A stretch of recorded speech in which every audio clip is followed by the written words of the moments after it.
இந்த மேடையில் அமர்ந்திருக்கக்கூடிய சர்வ சமய தலைவர்களுக்கும் சமூக அமைப்பினுடைய தலைவர்களுக்கும் இந்த நேரத்தில் வணக்கத்தை தெரிவித்துக் கொண்டு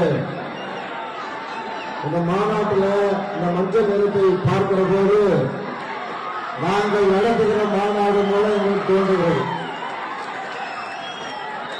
ஒரு பூர்வ ஜென்ம பந்தம்னு சொல்லுவாங்க. இந்த மாநாட்டுக்கு வரும்போது அவ்வளவு சந்தோஷத்தோடு ஆர்வத்தோடு நான் இந்த மாநாட்டில் கலந்து கொண்டிருக்கிறோம். மிகப்பெரிய வாய்ப்பை ஏற்படுத்தி கொடுத்த வன்னியர் சங்கத்திற்கும் பாட்டாளி மக்கள் கட்சி இந்த நேரத்தில் வணக்கத்தை தெரிவித்துக் கொண்டு சென்னையில் நான் 4 நாட்களுக்கு முன்னால் பேசுகிற போது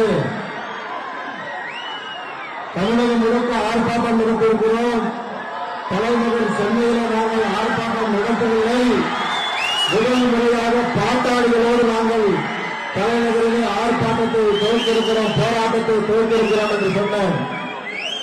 ஐயா அவர்களுக்கும் பாட்டாளி மக்கள் கட்சியினுடைய தலைவர் அண்ணன் அன்புமணி ராமதாஸ் அவர்களுக்கும் மத்திய தமிழகத்திலும் தென் தமிழகத்திலும் சாதிவாரி கணக்கெடுப்பு நடத்துவதற்கு அந்த 10 மாவட்டங்களில் எந்த இடத்திலே பாருங்கள், மிக சிறப்பாக அந்த ஆர்ப்பாட்டங்களையும் போராட்டங்களையும் நடத்துகிறோம் என்று நாங்கள் சொன்னோம். அதே மாதிரி நடத்தி காட்டுவோம். பட்ஜெட்ல அறிவிக்கிறேன்னு சொன்னா அண்ணன் பேசிட்டு கேட்டாங்க, என்ன செல்வகுமார் அப்படின்னாங்க.